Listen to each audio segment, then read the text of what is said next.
네, 이제 뉴욕 증시에 대한 분석 함께 해보도록 하죠. 이항영 위원님과 함께하겠습니다. 안녕하십니까? 네, 안녕하세요. 네, 이제 무디스의 미국의 신용등급 강등한 이후에 오늘 첫 거래일이었잖아요. 굉장히 긴장감이 컸는데, 의외로 좀 무덤덤했다라는 평가네요. 마감 증시 어떻게 보셨습니까? 네, 맞습니다. 어제 우리 시장만 해도 상당히 좀 안 좋은 모습으로 좀 마감된 하루였는데요. 오늘 미국 시장은 의외로 좀 견조한 모습을 보여주었습니다. 물론 시작 출발 자체는 마이너스 1% 정도. 물론 시간에서는 더 떨어지기, 장시작 전에 더 시간에서 좀 그 선물 시장이 떨어지긴 했지만은요. 상당히 견조한 모습을 보이면서 3대 지수 모두 좀 올라갔습니다. 그러면서 특히 S&P 500은 6일째 상승했고요. 물론 나스닥 이런 것들은 거의 뭐 보합이라고 볼 수 있겠지만 그래도 하락하지 않고 어떤 이런 기조가 유지된 것은 다행이라고 보셔야 되겠고요. 물론 이제 빅테크나 이런 것들은 약간 엇갈리고 약간 좀 상대적으로 좀 쉬는 모습, 그러니까 아주 최상위권은 약간 떨어지는 모습이었지만 전반적으로 흐름 보면 그렇게 나쁘지 않았습니다. 그렇기 때문에 예를 들어서 여러분들이 매일 쓰시는 바로 그 어제도 잠시 말씀드렸는 사상체육과는 비자라 같은 건 사상체육과 같고요. 잠시 후에도 말씀드렸지만 넷플릭스 이런 것도 더 사상체육과. 그리고 그동안 상대적으로 쉬었던 제약주 이런 것 좀 올라가고 에너지 이런 것 좀 올라가고 전반적으로 빅테크 약간 쉬고 전반적으로 올라갔기 때문에 상당히 그 많은 사람들이 우려의 목소리, 그 경고의 목소리, 뭐 공포의 그런 목소리를 내던 사람들은 한마디로 뭐라 그럴까 좀 머쓱해진 하루였다라고 저는 해석할 수 있겠네요. 그렇군요. 네, 보합이라고 할 수 있지만 뭐 장 초반의 약세를 다 만회하고 오히려 조정의 매수 기회가 됐던 오늘 미국 증시에 대한 마감 살펴봤고 인사이트에서 자세히 알아보겠습니다. 네, 미국 증시 신용등급 강등 불구 다우 S&P 500 상승 전환, 나스닥 소폭 상승. 자, 큰 충격 없던 이유 살펴봤는데요. 이제 앞으로의 향방들도 같이 체크를 해볼까요? 이제 괜찮은 건가요? 네, 맞습니다. 가장 이제 오늘 시장에서 핵심적인 것은 채권 금리 시장의 움직임이었다고 이해할 수 있어 보입니다. 어찌됐건 이번에 건드린 것 자체가 무디스에서 그래서 그 국채에 대한 신용등급을 떨어뜨린 거 아닙니까? 그래서 트리플 A에서 AA1으로 내렸기 때문에 당연히 이제 어제도 말씀드렸다시피 미국 시장에서 금요일 장마감이 금리가 좀 상승하는 모습으로 보여줬습니다. 그렇기 때문에 30년물 같은 경우 오늘 시작하면서 바로 5%를 치솟는 움직임 그리고 10년물 금리는 4.5% 훅 올라가는 모습이었지만 다행스럽게 그보다는 10% 5% 아래 지금 화면에서 보이다시피 4.96 그리고 4.46 정도까지 내리면서 금리가 조금 생각보다 오르지 않고요. 상당히 좀 안정된 모습을 보인 것이 오늘 가장 중요한 모습이 되겠고요. 다시 한번 확인해 주신 3대 지수 모두 1% 정도 하락해서 상당히 좀 안정된 모습으로 보합 이상으로 좀 올라갈 수 있었다라고 보셔야 되겠습니다. 그럼 도대체 왜 이렇게 주시장이 큰 틀에서 좀 안정된 흐름을 보여줬냐면 가장 이번 시장에서 올해 들어서 2월 19일까지 상당히 좋았단 말이죠. 특히 2월 말까지 상당히 괜찮았습니다. 특히 이제 S&P 500도 사상치고 갔었고 나스닥에서 나스닥 100은 사상치고 갔었고 다우지수와 나스닥은 약간 못 미쳤지만 작년 12월 수준을 유지했었거든요. 그렇지만 이 모든 것에 시작된 것은 트럼프 대통령 이후에 관세 전쟁 그리고 4월 2일 날 그 트럼프 대통령 표현을 보면 해방의 날이었단 말이죠. 네. 그 전후부터 주가는 많이 떨어졌었는데요. 많이 공포에서는 뭐 여전히 뭐 경고의 목소리가 있지만 지지난주부터서 영국과 협상이 좀 타결되고요. 네. 중국과 협상이 뭐 완벽하지는 않지만 큰 틀에서는 좀 해소되는 부분이죠. 115%포인트씩 양국에서 모두 내리는 바로 그걸 합의했기 때문에 그것들이 시장에 뭔가 시장에서 무디스에서 그런 신용등급 하강에도 버팀목이 있었다는 것이 되겠고요. 또 하나 이제 가장 중요한 것은 저희가 일주일에 한 번씩 나름 제가 잊지 않고 실적 시즌에 업데이트를 계속 드리고 있는데 가장 중요한 건 지난주에 제가 수요일 날인가 말씀드리면서 가장 중요한 그림이 하나 때 말씀드린 거가 바로 S&P 500 주당 이익의 전망치가 우상향하는지가 4주차 됐다. 그리고 어닝 리비전에서 상향하는 것이 하향하는 것을 위로 크로스하면서 위로 올라가기 시작했기 때문에 상당히 중요한 의미라고 말씀드렸는데요. 물론 이 모든 것들의 어려움이 있지만 가장 중요한 거예요. 미국 중에서 가장 중요한 이런 뉴스도 있고 다 중요하다고 할 수 있겠지만 가장 중요한 이익이란 말이죠. 이익의 증가세로 전환하고 있다는 것 자체가 가장 중요하다고 말씀드렸는데요. 그런 것들이 뭔가 좀 뭐랄까요? 버팀목을 하고 있다라고 보셔야 되겠습니다. 그렇기 때문에 시장에서는 기본적으로 긍정적인 시장에서의 뭐 급락, 물론 조정이 있을 수 있겠죠. 그동안 많이 올랐고 오늘까지 또 S&P 6일 연속 올랐기 때문에 실수는 있습니다만 지난 2월 이후에 특히 3, 4월 중순까지 4월 18일까지 급락장이 다시 또 이렇게 재현되는 과정은 그렇게 크게 우려하지 않을 수 있다라는 그런 생각 어제도 조심스럽게 말씀드렸는데요. 오늘 그런 과정에서 시장에서의 흐름을 한번 보여드리겠는데요. 중요한 인물 3명 정도의 세 분의 의견을 한번 보여드리겠는데요. 이건 어저께도 보여드렸던 걸 약간 다시 한번 정리한 거가 되겠는데요. 이 그림부터 먼저 설명드리면 과거 2차례 신용 등급이 강등이 있었습니다. 기억하시겠지만 S&P 500 때문에 제법 좀 떨어졌던 것이 사실입니다. 네. 초반에 떨어졌었는데요. 그다음에 피치는 큰 영향이 없었단 말이죠. 이게 보시면 첫 한 달, 세 달, 6개월, 12개월 보면 큰 문제가 없고 오히려 훅 올라갔다는 모습이죠. 그래서 시장에서 큰 어떤 시장에서의 악재보다는 그냥 기본적으로 그런 시장에서의 조정 그런 쉬어가는 그런 정도라고 전 이해를 하고 싶은데요. 그런 관점에서 세 분의 얘기를 소개해드리도록 하겠습니다. 기본적으로 약세론자라고 많이들 알려져 있는 모건 스탠리의 마이크 윌슨이 되겠는데요. 무디스의 미국 신용도의 전망 악화가 채권 시장에 부담을 줄 수 있는 건 분명한 사실이 되겠습니다. 그렇기 때문에 오늘 당장 금리도 지금 치솟았다가 잠깐 다시 하향 안정되는 모습을 보여줬는데요. 기본적으로 이번은 10년 만기 국채 금리가 4.5% 넘어설 경우가 지속되면 주식시장은 좀 흔들릴 수 있다. 그렇지만 기본 존재는 주식이 떨어진다 그러면 하락 시 매수를 추천한다라고 보여주고 있겠고요. 탐내는 기본적으로 시장을 긍정적으로 보는 분이 맞습니다. 이번 신용등급 조정이 그렇지만 큰 이벤트가 아니라는 얘기를 하고 있습니다. 영어로 보면 non 이벤트가 아니라는 얘기를 하고 있겠는데요. 등급 하락으로 인해서 주식 약세를 보일 경우 바이 더 딥 적극적으로 사라는 얘기를 하고 있겠고요. 그리고 무디스의 어떤 등급 하락은 어제도 일부 얘기 드렸지만 이미 다 아는 얘기다는 거죠. 네. 미국의 지금 부채 문제가 크고 이런 것들은 다들 알고 있단 말이죠. 새로운 소식이 아니라는 얘기를 하고 있답니다. 그래서 그것이 놀라울 것이 아니라는 얘기를 하고 있겠고요. 그렇기 때문에 주요 채권 운영사들이 이것 때문에 놀랄 일도 없다 그런 얘기를 하고 있습니다. 다음은 데이터 트랙 리서치의 니콜라스 콜라스의 얘기를 하고 있는데요. 이것도 앞서도 얘기했지만 새 2번의 신용등급 하향이 이미 있었다는 것입니다. 물론 무디스는 처음으로 하는 거지만 다른 두 군데는 이미 내리는 거라는 얘기하고 있고요. 그리고 과거 2차례가 앞서도 그래프도 보시다시피 한 3개월까지 약간 조정 보인 적이 있었죠. 특히 이제 S&P 500이 처음으로 금리를 등급 내렸을 텐데요. 그렇지만 그 기간 자체가 전반적으로 주시장이 좀 강세장을 계속하는 시기. 지금은 아시다시피 주시장은 불마켓에서 계속되고 있습니다. 지금요. 네. 그렇기 때문에 이번에도 큰 문제가 없을 것이라는 얘기하고 있겠고요. 그렇기 때문에 여전히 주시장을 악재로 반영하고 주식 매도 사인으로 해석하는 건 잘못됐다는 얘기를 하고 있습니다. 그런 관점에서 여기에는 없지만 네.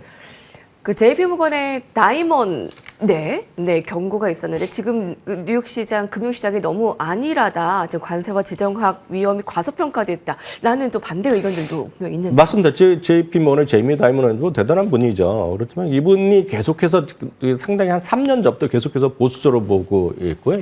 이번 오늘 말한 것도 딱 한마디 이겁니다. 지금 주시장이 이제 반등을 시도하고 있지만 이거는 한마디로 보면 너무 자만심에 떨어져 있다. 자만심에 너무 있다는 얘기를 애둘러서 표현한 겁니다.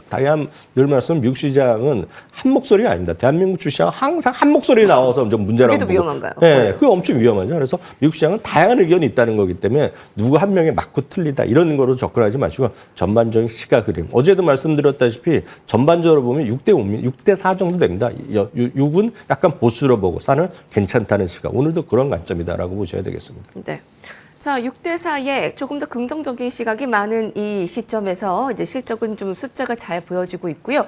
자, 다시 회복된 뉴욕 증시의 이제 지금으로서의 아주 중요한 분기점에 놓여 있는 것 같습니다. 이번 주도 좀 화이팅 하시기 바랍니다. 헤드라인 살펴볼 텐데요. 여러분 뉴욕 증시 안에서 어떤 종목 가지고 계세요? 이 종목 가지고 계신 분들 좀 최근에 좋은 미소를 짓고 계실 것 같네요. 함께 보시죠. 바로 넷플릭스인데요. 뭐 거침없는 넷플릭스의 주가 흐름을 볼 수 있습니다. 근데요, 투자 의견 하향 소식이 나왔기에 한번 또 질문을 드려봐야 될 것 같아요. 네, 맞습니다. 넷플릭스는 전반적으로 이제 전체적으로 매수견의 경우는 많이 절대적으로 유지하고 있고요. 그리고 이제 관세의 영향이 좀 덜한 종목으로 계속 얘기가 됐잖아요. 덜한 거죠. 실제로 보면 외국에서 수입해서 미국에서 뭐 영화를 수입을 해서 하고 미국 해외 드라마를 하고 했을 때 관세를 어떻게 계산하는지 모르겠지만 각국에서 다양한 국에서 또 영업을 하기 때문에 관세를 어떻게 처리할지 모르겠습니다. 다만 이제 기억하시겠지만 한 열흘 전쯤인가요? 트럼프 대통령이 갑자기 해외에서 수입하는 영화에 대해서 관세를 매게 된다. 뭐 그래갖고 또 잠깐 떨어졌었는데요. 그 방법을 찾기 쉽지 않습니다. 그래서 그러다 보니 바로 그 다음날 백악관에서 구체적인 것은 아직 결정된 건 없다. 그런 얘기하면서 상당히 지나가는 모습이었는데요. 의견은 똑같습니다. 지금 11곳의 목표 주가를 최근에 실적 발표하고 올렸는데 역시 여기도 오늘 JP모건인데요. JP모건이 매수 의견에서 중립으로 내렸습니다.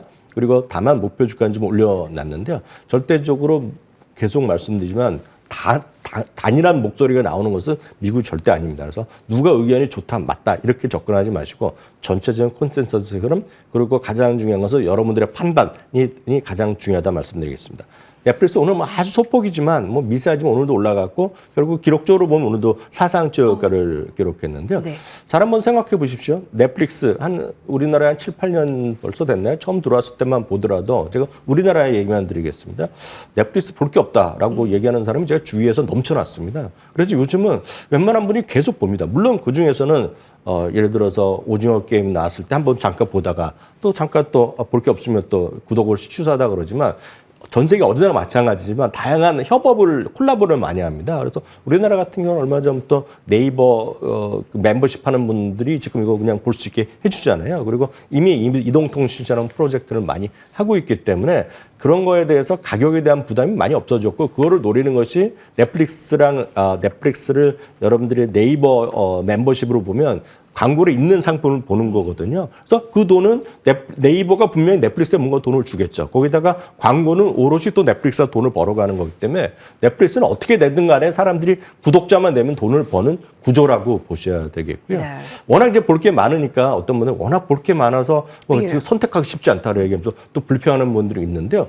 저는 그런 분들한테 묻고 싶습니다. 도대체 뭘 하면 불만이 없을 건지. 그래서 결국은 계속 보는 사람들이 전 세계적으로 많더라. 이것이 핵심적인 키워드라고 되겠고요. 그러다가 이제 작년부터 슬슬 이제 그 스포츠 스트리밍 라이브 스포츠도 이제 방송을 시작합니다. 그래서 작년에 보면 11월인가요? 마이크 타이슨이 거의 그 환갑이 거의 다 돼갖고 이제 게임하는 것도 보여줬고요. 작년 크리스마스 때는 미식축구도 두 건을 보여줬고 내년인가요? 내년 후년인가로 알고 있는데 이번에 그 남자 월드컵 축구 월드컵 말고요. 여성 월드컵이 이들이 또 메인 그 스폰서가 됐으면 주계권을 따갔습니다. 지금요. 네. 그래서 이런 것들이 앞으로 넷플릭스가 갈 일이 많다는 얘기를 하고 있습니다. 그래서 넷플릭스 회사 측에서 이제 엄청나게 더 좋아질 거라고 얘기하고 있고 이게 이제 시가총 5천억 달러가 지금 오늘 된다 안 된다고 얘기하고 있는데요. 이게 앞으로 2030년까지 시가총 1조 달러를 갈 수 있다. 그런 그러니까요. 얘기를 하는 거가 되겠습니다. 결론적으로 보면 이번 4월 2일 해방의 날 이후에 25%가 올라갔고 S&P는 고작 4% 올라갔기 때문에 이런 추세를 봐서 이런 것들은 팔란티어나 이런 여러 가지 다른 IT 주식과 달리 여러분들이 직접 선택하는 기업이기 때문에 제가 늘 넷플릭스는 상장할 때부터 말씀드렸지만 꾸준히 넷플릭스를 보시는 분의 입장에서 보면 주식을 어떤 재료가 있다고 해서 팔 이유보다는 그냥 꾸준히 갖고 가는 분들이 저는 미국 주식을 돈 버는 길이다라고 아주 간단히 말씀드릴 수 있겠습니다. 네. 자, 넷플릭스는 저희 상장 당시부터 계속 얘기를 하는 종목인데 아마 올해에도 S&P 500의 상승률을 능가하는 뭐 40% 가까이 올랐는데 2030년에 1조 달러 시총을 찍는다라는 뭐 시나리오가 무리가 아니다라는 것에서 이 목표가 한번 일제히 살펴보시고요. 저희가 후행 내용이 아니라 저희 넷플릭스는 계속 좀 언급을 해드립니다. 좀 돈 많이 버셨으면 좋겠네요. 자, 다음 헤드라인입니다. CNBC입니다. 미국의 거대 항공사 30% 상승 여력이 있다. 자, 이 두 종목은 델타 항공과 유나이티드 항공인데요. 투자 의견 상향 어디서 나왔나요? 네, 이번에도 역시 이것도 UBS에서 나왔는데요. 두 군데 모두 투자 의견을 중립에서 매수 올려갔고요. 목표 주가를 같이 올려놨습니다. 항공주는 특히 이제 올해 들어서 양사 모두 거의 뭐 15에서 20%씩 떨어졌습니다. 그러면 항공주가 왜 떨어졌나를 생각하셔야 되겠는데 이것이 기본적으로 보면 두 가지 요인이 있죠. 미국에서 이제 그 불법 이민들을 내쫓는다 하고 미국에서 자꾸 타국과의 관세 전쟁 내려면서 겁죠. 긴장을 관계 일으켰죠. 그래서 실제로 올 초부터 지금까지 캐나다 사람들의 미국 여행이 뭐 30% 줄어들었다는 얘기를 하고 있습니다. 유럽에서도 미국에 여행 가면 안 된다. 뭐 이런 얘기를 많이 하는 사람도 있거든요. 그래서 항공업체가 상당히 좋지 않았습니다. 그래서 주가가 많이 떨어졌는데요. 앞서 모든 논리에 따라서 결국 관세 전쟁도 완화된다 그러면 이런 긴장 관계도 좀 줄어들 수 있다라는 그런 기대감을 갖고 UBS가 오늘 목표 주가를 각각 델타 항공은 46에서 66, 그리고 유나이티드 항공은 67에서 105달러까지 올려놨다라고 보셔야 되겠습니다. 물론 이 항공 업종이 엄청나게 좋아진다 이런 거는 저는 기대하지 않습니다. 기본적으로. 그렇군요. 그렇지만 주가가 많이 떨어진 것 자체는 우리가 인정해야 되고 이 떨어진 하락의 기본 바탕의 기본 이유가 바로 관세 전쟁에 따른 여행 수요 감소. 그리고 실제로 미국 국내의 항공 주요는 주지 않았지만 미국과 해외 간의 그런 인터내셔널 국적선 해외 노선은 많이 좀 요래 줄어들은 것이 사실인데 이것 때문에 주가가 떨어졌는데 지금부터는 좀 바닥을 쳤다라는 UBS의 일단은 흥미로운 주장이 있어서 여러분들께 함께 공유해드리는 시간 가졌습니다.